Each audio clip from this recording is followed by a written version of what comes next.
السلام عليكم ورحمة الله وبركاته، وفيديو جديد معانا، والمرة دي أكبر 20 نتيجة في تاريخ دوري الأبطال. إيه اللي خلانا نعمل الفيديو ده أصلا؟ إن إحنا اتفرجنا على مباراة بايرن ميونخ ودينامو زاغرب، لأنها خلصت 9-2. ده رقم كبير قوي، ما بيحصلش كل يوم يعني إنك تجيب 9 أجوان في مباراة واحدة، ده كتير قوي. فسألنا نفسنا سؤال مهم: هل هي دي أكبر نتيجة في تاريخ دوري الأبطال ولا لأ؟ فعرفنا الإجابة وقلنا نشاركها معاكم بأكبر 20 نتيجة في تاريخ دوري الأبطال، بس بالنظام الحديث، لأن النظام القديم كان فيه نتائج كبيرة جدا، كان في 10 و11 و12 اتكرروا كذا مره، مش مره واحده، وهيظهر قدامك السكور بورد بتاعهم. بس في النظام القديم زمان، عشان كانش فيه تصنيفات ومستويات، فكان فرق الكبيره بتلعب الفرق الضعيفه باستمرار، فكانت النتائج الكبيره بتتكرر. كان في ظروف حرب اهليه، ظروف حرب خارجيه، وكانوا بيلعبوا ماتشات مضطرين عشان الانسحابات والعقوبات، فكانت النتائج فضايح، فما كناش عايزين نذكرها، لان في اكتر من 60 نتيجه فوق العشرة، يعني فوق الفرق اللي مسجله 10 اهداف، فده اساسا لوحديها كارثه. فهنبدا بالنظام الجديد على طول. فخلينا نبدا بالمركز ال20 سوا، وهو باريس، اما لاعب روسنبرج في 24/10 سنه 2000، قبل نظام المال والاعمال وفلوس باريس الكتير، قدر يكسب في ارضه في حديقه الامراء 7-2. كسب باريس على روسنبرج 7-2، وزي ما واضح قدامك النتيجة اهي. في المركز 19 بنفس النتيجة اولمبيك ليون بيكسب فيردر بريمن 7-2، بس في 2005 2006. في المركز 18 باريس، والنتيجة دي انا بحبها جدا، بنفس النتيجة برضو في المركز ال 18 باريس، عشان انا بموت في النتيجة دي، كسب مكابي حيفا 7-2 في 2022. وطبعا باريس دمرهم، سحقهم، ابدهم، يعني باريس عمل فيهم كل حاجه، وانا فرحان بالنتيجه دي، واحب اقولها كل شويه: باريس كسب مكافي حيفا 7-2. واتمنى النشاط يتلغي من عندهم والفرق بتاعتهم تتلغي، لان دي لا فرق ولا دي اي حاجه اصلا تتذكر غير ان هم شالوا 7-2، لان هم لا ليهم تاريخ ولا هيبقى لهم تاريخ. ده حاجه معروفه وبنتكلم فيها عامه. يعني باريس كده معانا في القايمه مرتين لحد دلوقتي. في المركز بقى 17 توتنهام. الله، توتنهام بيكسب اهو. لا، ده توتنهام على ارضه اتغلب من بايرن ميونخ في انجلترا 7-2. انجلترا شهدت اول نتيجه لبايرن ميونخ كبيره، وزي ما بنشوفها بره بنشوفها كمان جوه في انجلترا. يعني توتنهام كان رايح وسط جمهوره متفائل وفرحان ومبسوط، راح شال 7-2 من بايرن ميونخ. وفين؟ في ملعبه التاريخي الوايت هارت لين 1/10/2019. دي فضيحه. يعني انت بتتكلم ان انت شايل في ملعبك 7، مش مجرد يعني خسران 1 2 3، لا 7. جمهورك مروح يقول لك: ايه الفريق ده، وايه المدرب ده، وايه دوري الابطال ده، وايه بايرن ميونخ ده، انا مش هلعبه تاني. انت متخيل؟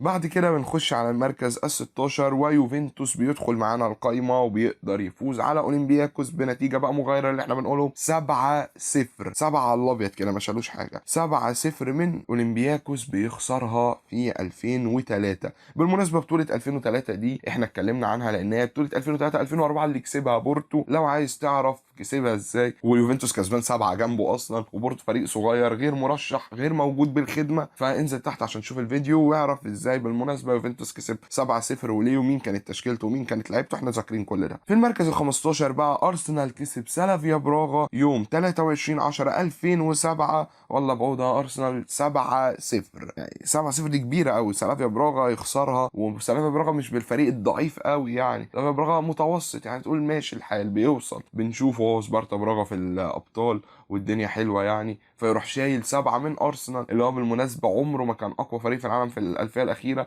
يعني اقوى سنينه بيعيشها مع ارتيتا دلوقتي من ايام الدوري الذهبي، فانه يشيل منه 7 لا دي كبيره فعلا. في المركز ال 14 زيلينيا مبسوط وبيلعب على ارضه والدنيا حلوه، لقى مارسيليا، ما لقاش مثلا برشلونه، ما لقاش ريال مدريد، ما لقاش اي حد، ومارسيليا 2010 ما كانتش اقوى حاجه، فشالوا 7-0 من مارسيليا في ارضهم. انا ما بحبش النتائج اللي في ارضهم، لان في يوم 3/11/2010 زيلينيا مش هتنسى النتيجه دي ابدا، اما شالت 7-0 من مارسيليا على ارضها. بنيجي للمركز 13، وهي فالنسيا الاسباني. فالنسيا الاسباني كان بيلعب جينك البلجيكي ومبسوط ومفيش اي مشاكل، رزعهم جون في 2 في 3 في 4 في 5 في 6 في 7-0 برضه، عشان يبقى فالنسيا يخش القايمه ب7 اهداف مقابل لا شيء على فريقه اللي كان بيلعبه جينك البلجيكي. بالمناسبه جينك ده لعب له قبل كده احمد حسام ميدو، وكان متالق متألق وخدوا مع بعض الدوري وخد مع بعض الهداف، يعني مش فريق صغير، تتكلم في فريق محترم، واي فريق بيوصل دوري ابطال مش فريق صغير ما دام بالنظام الجديد وبيوصل لحد المجموعات. يعني انا مستغرب النتائج دي. وكمان كان في 2011 ما كانش زمان، 23 11 2011 تقريبا لعيب في رقم 3 لانه اتكرر كتير قوي في التواريخ. في المركز ال 12 معانا بايرن ميونخ.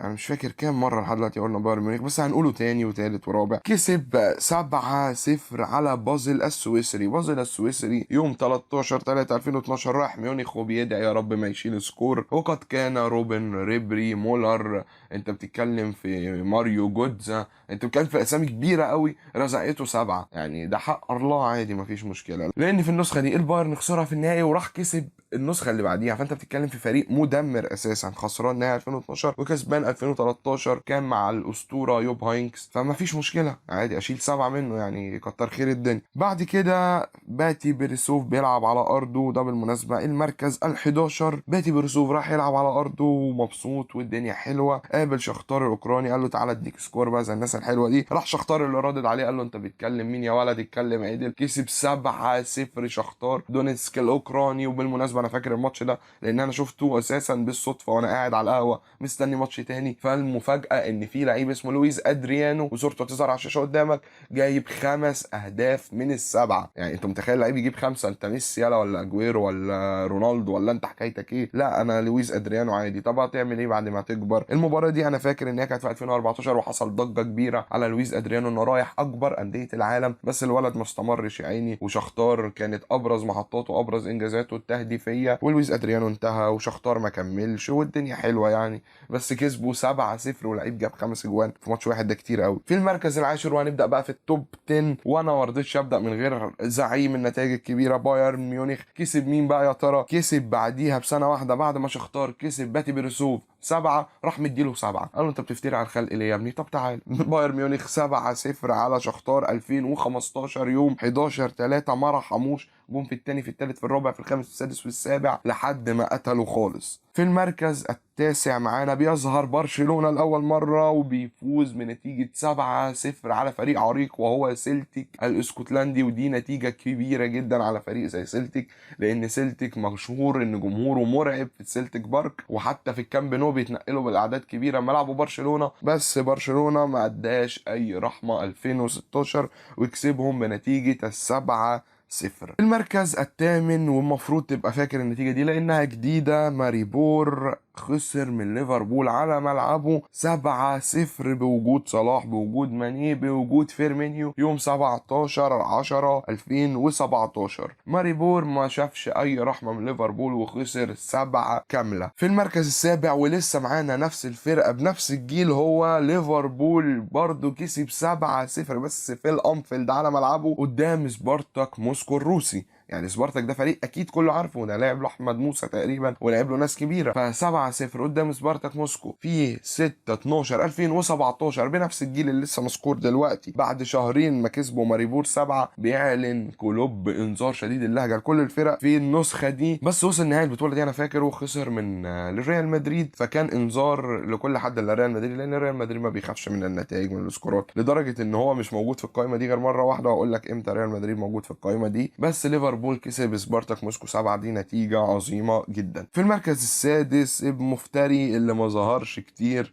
بس بيعلن ظهوره أخيرا هو مانشستر سيتي، إما كسب شالكة 7-0 يوم 12/3/2019 قبل ظهور التنين المجنح هالاند. 7-0 على شالكة بالليروي ساني، بمعاك سيرجيو أجويرو، رحيم ستيرلينج، ومعاك كمان رياض محرز، معاك نجوم كبيرة جدا بتكسب 7-0 في ملعب الاتحاد. وصلنا لأول 5 نتائج، وأول 5 نتائج دول حكايتهم أساسا لطيفة لأنهم كلهم بالصدفة البحتة أنا عارفهم من غير حتى ما أدور عليهم، بجد أنا عارفهم. في المركز الخامس موناكو بيلعب ديبورتيفو راكارونيا 5/11/2003، مباراة عظيمة جدا لأن موناكو في نفس النسخة اللي بنتكلم فيها دي وصل نهائي، وديبورتيفو لاكارونيا وصل نص نهائي. يا ترى أنا عرفت الكلام منين؟ لأن دي النسخة اللي بورتو كسب فيها الأبطال، انسى اللي اتفرج عليها لو لسه ما شفتهاش، لأن بورتو قدم اداء عظيم جدا. تخيل ان هو كسب موناكو في النهائي اللي كسب ديبورتيفو اللي في نص النهائي ده 8-3، وهو اساسا بورتو مطلع الفريقين.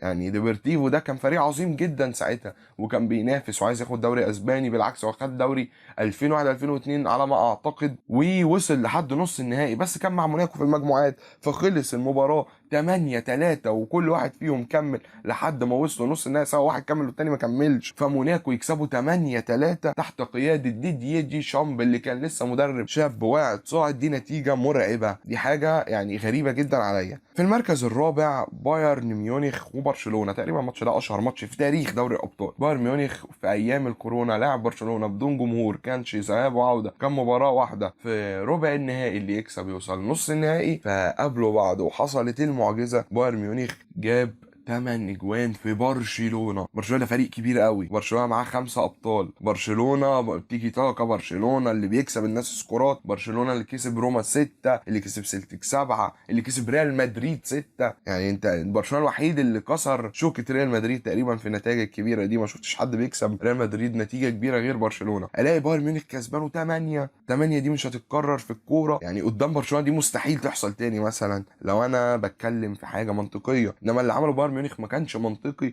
اما كوتينيو حط السابع والثامن، اما حصل لك 2-1، بعد كده وصلت 4-2 لحد الدقيقه حاجه و60، بعد كده فتحوا في 4 اجوان مره واحده.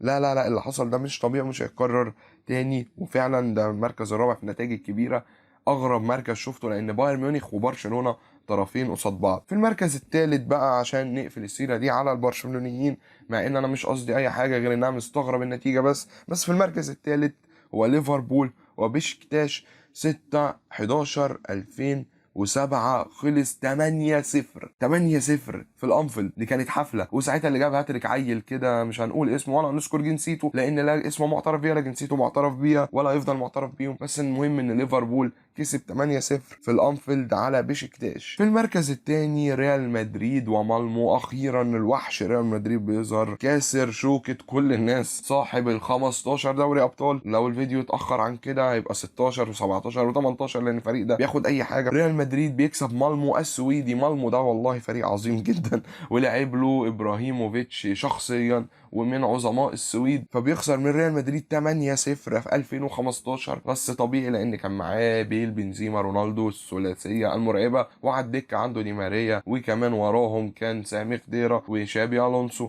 كان معاهم جيل يعني بصراحه انا خاف اقول اساميهم، بخاف منهم اساسا كلهم، ده غير لوكا مودريتش وتوني كروز، يعني حاجه مرعبه جدا، وسيرجيو راموس وبيبي كارفاخال. انا تقريبا قلت تشكيله ومارسيلو على الشمال. خلاص انا كده خلصت التشكيله. انت متخيل دول لعبوا مالمو وكانوا في احسن ايامهم فادوهم 8؟